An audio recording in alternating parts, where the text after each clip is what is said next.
good, Vanessa Gang? Welcome back to my channel. If you're new here, what's good? Make sure that thumbs up, subscribe button, be a part of Vanessa Gang, because Vanessa Gang is the littlest gang of all gangs. So I'm back with a story time, and if you guys have been here since day one, you already know that I'm good for the story times.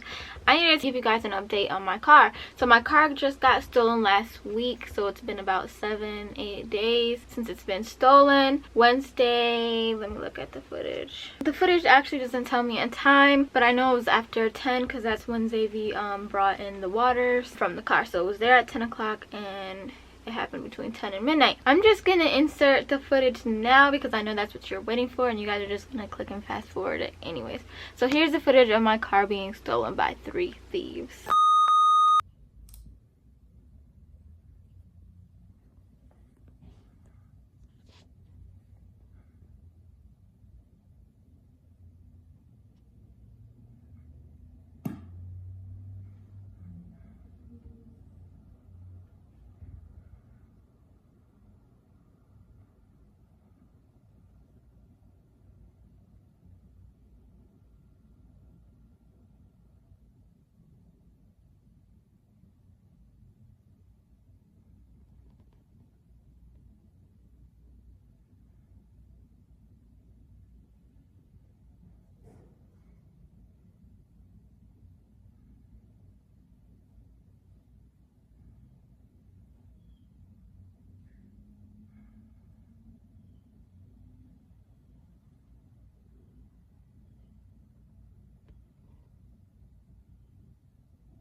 They knew what they were doing. This is not the first time that they broke into a car. David got his car broken into a few months back. So I'm thinking this community is not as safe as they say it is. They keep saying no matter where you move, because you're in this city, you're always gonna get stuff stolen. But this is a secure place, and I'm like, no. It took you guys forever to even look at the footage, and the police were like, basically you can get away with it because there's new laws or rules. I don't know if it's just in Georgia that they're not going to go on a high chase for vehicles because it's property and it's not a human. They feel like they could be doing better helping actual people than a car, which that is still helping somebody. And let me just start from the beginning. I'm about to give you the whole rundown. What happened is they stole a car. I only knew that they stole a car because the next day Kaylina and her family was over or whatever. So Xavier was gone playing basketball or something, and she was like, I'm hungry, let's go pick up this food to eat. So we had ordered it and everything. We had made TikToks. Then we went outside, and I always park in the same place. My car was not there, and she just starts laughing. She's like, oh my god, he's pranking you. Is he pranking you? And I'm like, I don't want to feel stupid, so I'm like, let's just go walk up and down all of the parking garage. Let's go up and down every lot. So she's like, call him. And I'm like, no, like, because if it is a prank, I want to figure it out by myself. And I'm like, even if it was a prank, that wouldn't even make any sense, because how is he gonna get my reaction if I'm walking all over the place? You know what I'm saying? So I'm looking on my phone because it's a Lexus, and it tells you where your car is. So it was telling me that my car was here. Like, it was telling me my car is here. So I'm like, no, I'm about to find it. There's no way that it's not here. So I go on every floor, and I'm like, bro, wait a minute. That's because I'm texting her. I'm like, where's my car? And he's like, what do you mean where's your car? So he calls me and I'm like, hold on, I'm gonna call you back because I think somebody stole my car. He's like, what? He's like, okay, I'm on my way. Then I'm like, hold on, I bought a security system, a $300 security system for a tracker to track my phone in case of an emergency, but you don't really think it's gonna happen, but you're just trying to be safe. So I go on the app and I'm like, okay, I'm just gonna panic it. Once I panic it, it's gonna make a loud noise and I'm gonna find it. So I panic it. Guess what I heard? Nothing. I heard nothing. So that's when my heart started beating. I was like, bro, something's wrong. My hand's shaking and I'm like, wait a minute, I got a tracker. Okay, so it's not panicking, let me track it. So I go to the car icon and I hit the tracker and it says it's 35 minutes away in Union City. And I'm like, oh, this is not a joke. Somebody real life took my car. It makes sense because after Xavier brought in the waters, I made a mental note, like, make sure you lock up via the app. It kept saying error and it never says error. Like, I'm always able to lock my door in the house, but it said error. And like, I was like, my gut feeling was telling me to go downstairs, but my mind and my laziness was telling me, girl, you're fine. I was not fine, and I wish I would have did that then because we probably would have found, I don't know. I'm kind of glad it turned, I don't know. Everything happens for a reason, so I'm kind of glad it turned out the way it did. And I'll get into that. So the way they were able to take my car is I kept a spare key in the car, which it was really stupid, but I have a valid reason. There's been times where I've been feeling like I was in danger, so I had to flee to my car, but I didn't have the keys on me and I didn't have my phone because I can unlock and lock my car door from my phone, but if I didn't have either, how was I going to be able to turn on the car? So I just had it in there and I'm like, if I lock the door, it shouldn't matter if the key's in the car or not. And also when I first got my car and I didn't have the system, I went to the mall one time and I was buying stuff, so I set my keys down and then I got to the car and I'm like, oh my god, where's my keys? And we have to backtrack to every store and that was scary. So I was like, okay, I'm gonna just leave the keys in the car. That's what happened. That's how they were able to steal it, because it's push to start. Okay, fast forward. So we find out that it's actually stolen. So I called Xavier back up and I was like, bro, it's really stolen, like it's 35 minutes away, blah blah blah. And he's like, okay, I'm almost there, call the police. I'm like, okay, bet. And I'm like, wait, let me go to the front office and report it. So I go to the front office, and because of the coronavirus, the whole office is shut down. Like, they're there, but they're behind walls, which is behind a freaking desk that's covering and that's locked, and just a lot. Like, it's really extra, but you gotta take precautions, right? So I'm like knocking, and then they're like peeking, and then I'm looking like, I was like, come on, like, emergency car. So they're like inching towards me, and then they crack the door open. They're like, what happened? I'm like, yo, I got my car stolen. I don't know what time, but it was between last night and now. What are we gonna do about it? I need to see the security footage. And she's like, we don't have the security footage, it's like third party, it's another company, we have to reach out to them. I was like, okay, well, can we get on it? It was like an hour before, like, they were out of office. It was either like half an hour to an hour before she was done with her job. She was looking like kind of uninterested. She's like, send me all the info, what it looks like, the plates, what time you think it was, all of that stuff, and I'll send it off and I'll let you know. She's not keeping me informed. I'm annoyed. And then I call my friend who used to work here, work in the office, and I was like, yo, this is what happened. They're telling me this. And she's like, no, they're lying to you. Like, tell them that you know somebody who worked there. All you need is an app and a login, and that's it. It is not third party. I know they didn't change the security system. So before we figure that out, Xavier comes and he's like, yo, what's going on? I already called the cops. And I'm like, okay, whatever. Later on, I get annoyed because they keep calling him and updating him about my car. Like, they're giving him numbers and case numbers and all these things, and I have no idea where my car is or like what's the update. I tell him, and then she gets her manager involved, the lady who I was talking to about my car getting stolen, and he's looking at the footage, which is indeed in the actual apartment. So they go up a flight and they're looking at the stuff. I asked David, what happened when you called the police? And he's like, they just gave me a case number and they said they're looking for it and they're on a hunt. And I'm like, did you send them the location? Because after I told him that it was an actual robbery, I sent him the location of it that was on my app. And he's like, yeah, I sent them the location and everything. They said it's not in their city, it's above their city limits or something, so they have to notify the police that's in Union City where the car is. So I'm like, okay, so what now? It's like a waiting game. He's like, like, I'll go right now, I'll go see what's up with them and this, that, the third. And I'm like, no, you never know. Like, if this is not their first rodeo, they're like professional thieves. They gotta be. This is not the first time. We've gotten, since we moved here, a lot of emails saying, hey, lock up, don't leave nothing valuable in your cars, and you already got your car stolen.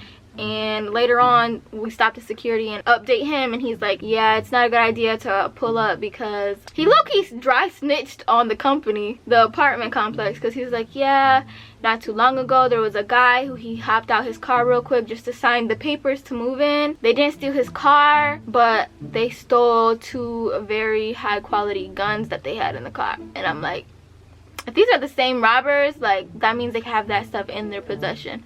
No, like, for sure, no, I don't want you to pull up. So he's like, oh my god, you're too nice, you're very patient, but no, I would have been up there, just give me the word, da, da, da. And I'm like, no, I'm not about to put other people's life in jeopardy for a car. Like, you can buy another car, you cannot buy another life. I know, I've always been like the laid back type calm person, because it's like, what can I do? Like, I'm not physically gonna drive up and knock on somebody's door and be like, excuse me, but this is my car. Like, no, I'm not dumb. So I was just waiting it out, and like everybody in the house, Kalina, her boyfriend, and Xavier, they just keep saying, wow, you're so calm, like, props to you, like, that's crazy. I would have been mad, not be able to eat and not laugh and all that stuff. And I'm like, I can't do nothing about it. But we all got fed up after we've been talked to like so many different police in the front office. And basically when we was talking to the front office and the security, and like we ended up stopping a police officer that was just walking by and updating him on the situation. They were basically saying that anybody can get away with it, like I said earlier in the video, because they're not about to go car chasing.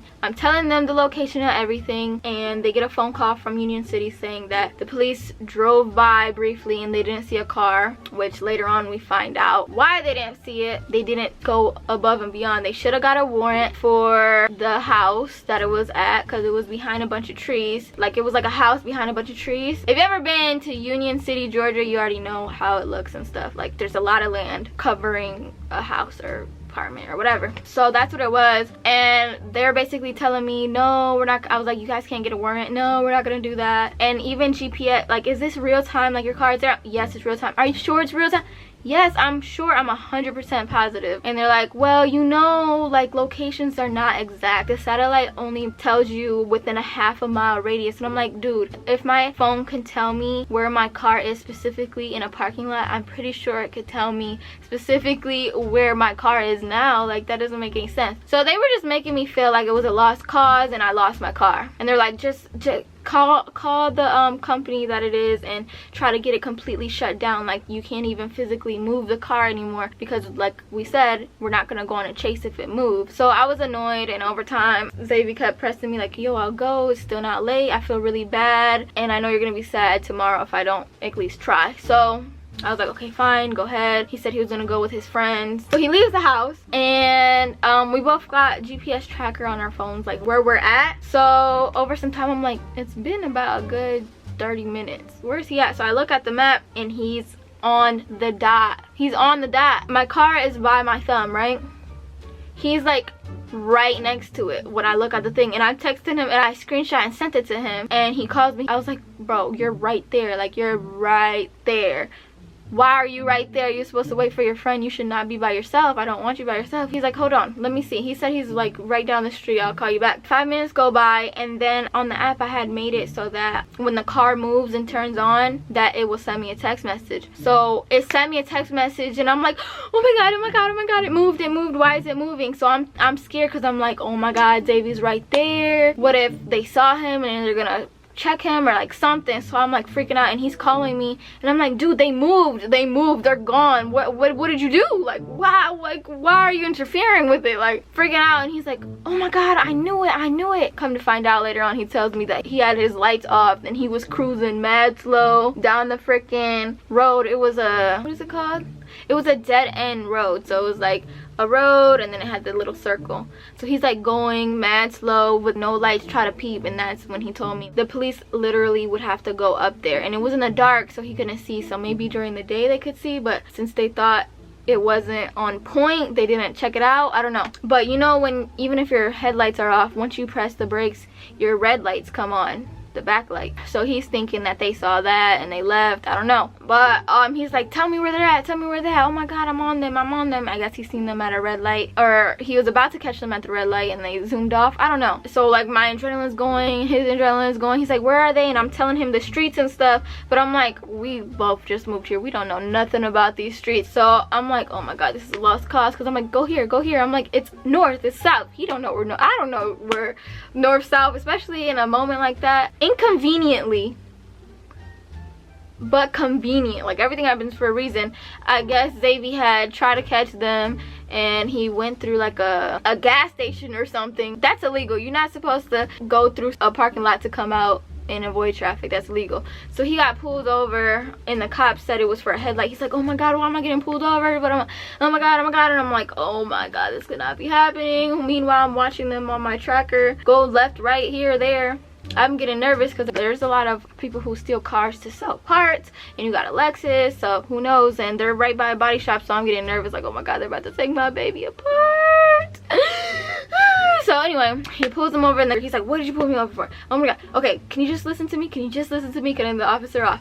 My girlfriend's car got stolen and this, that, that. He's explaining to him and he's like, where is it now? And I'm like, it's here, it's on this street, they're going up this way. And obviously police officers know all about the streets and all that stuff. So he's on his walkie-talkie and he's like, hey, suspect, apparently, like he has no hope in it. He's like, apparently the car is going up north in here. Apparently it's here. All right.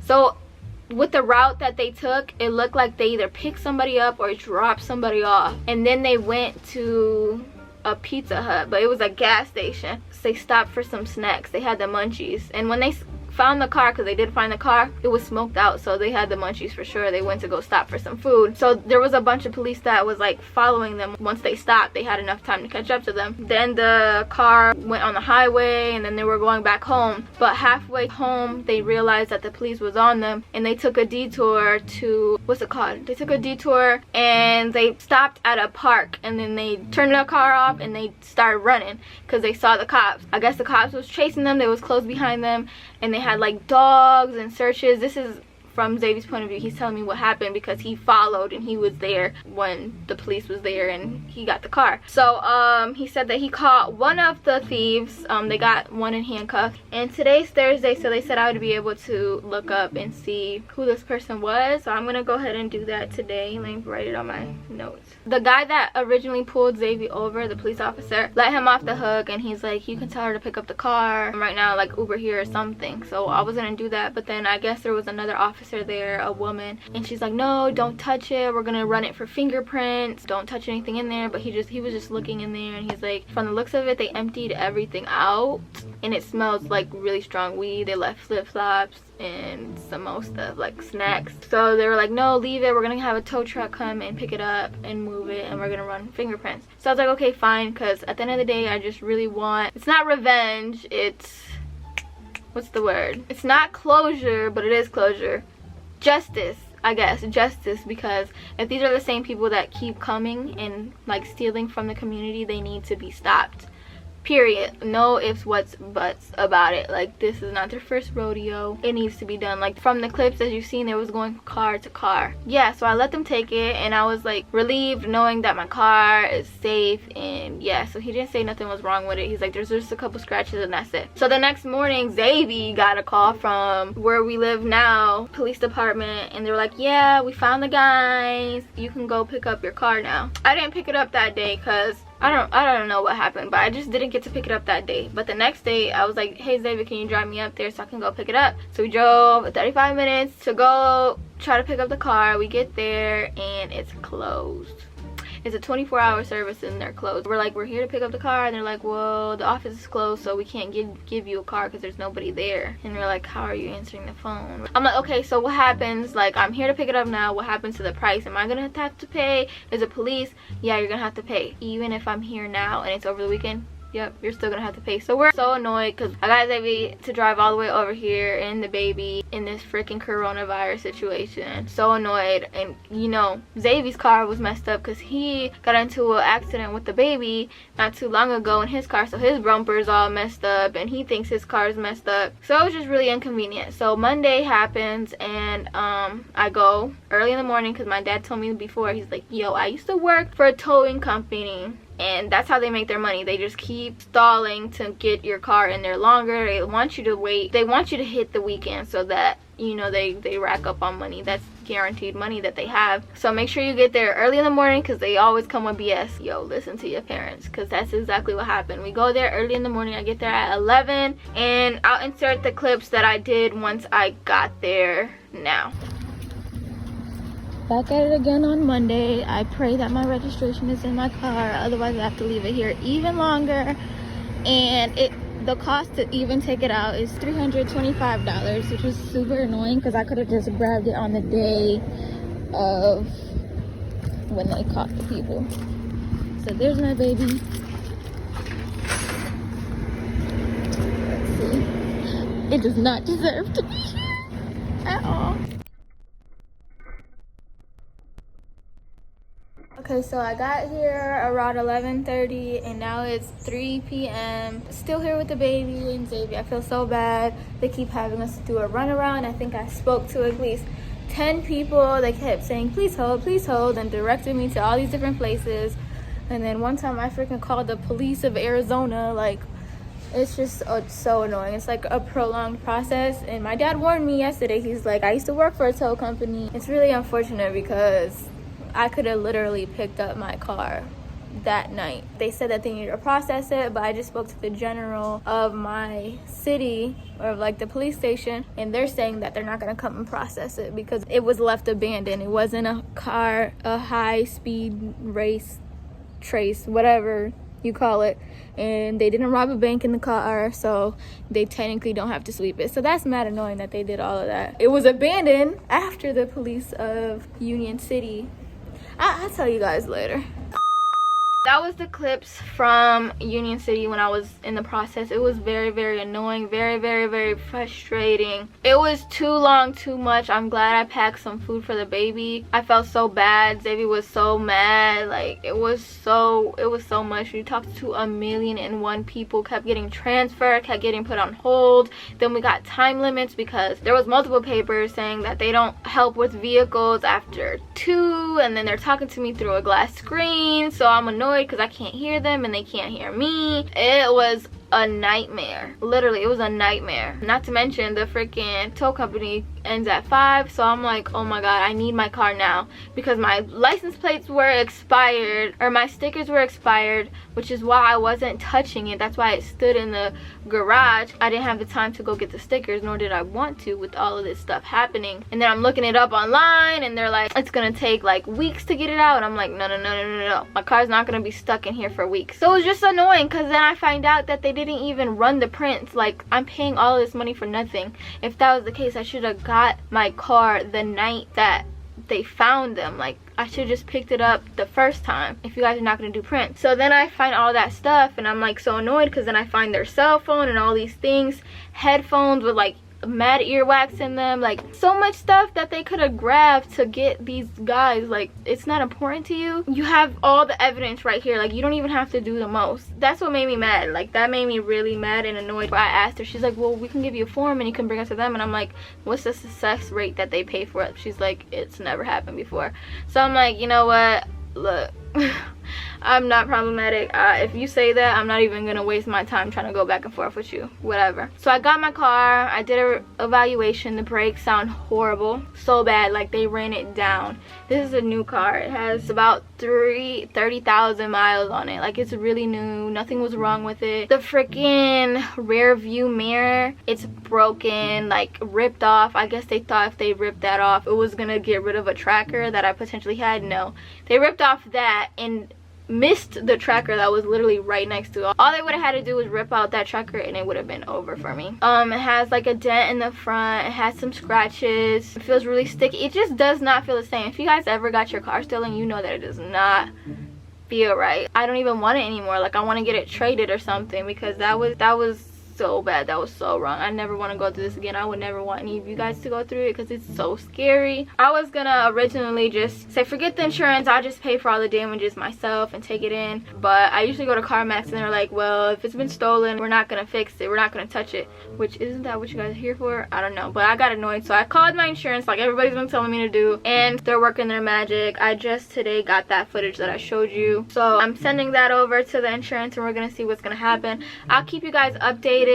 I posted the phone picture on all my social medias. I posted it on Instagram, Snapchat, Facebook, Twitter, in hopes to find him. Like, he has guns in front of his face, but people who you're around frequently knows your face, you know what I'm saying? Or they know somebody that knows somebody. And since the police are taking it lightly, you know, I had to resort to social media. I don't know if it's gonna work or not, but it's a try. I for sure want justice, because if they get away with this, they're gonna think, like, they're gonna use that as clarification, like, yeah, we're the shit, we're gonna keep on robbing, and that's not okay. You wouldn't want to get robbed yourself. You wouldn't want your daughters or your sisters or your cousins to get robbed. You don't want that to happen. So if you could help me, that'd be great. But yeah, if it rings a bell or anything, let me know. I have a bunch of bags of evidence in the other room. I'm gonna bring it to the police office. Thank you for listening to my story. I'm gonna keep you guys updated, and if you're the thieves that stole my car, I'm coming for you, baby.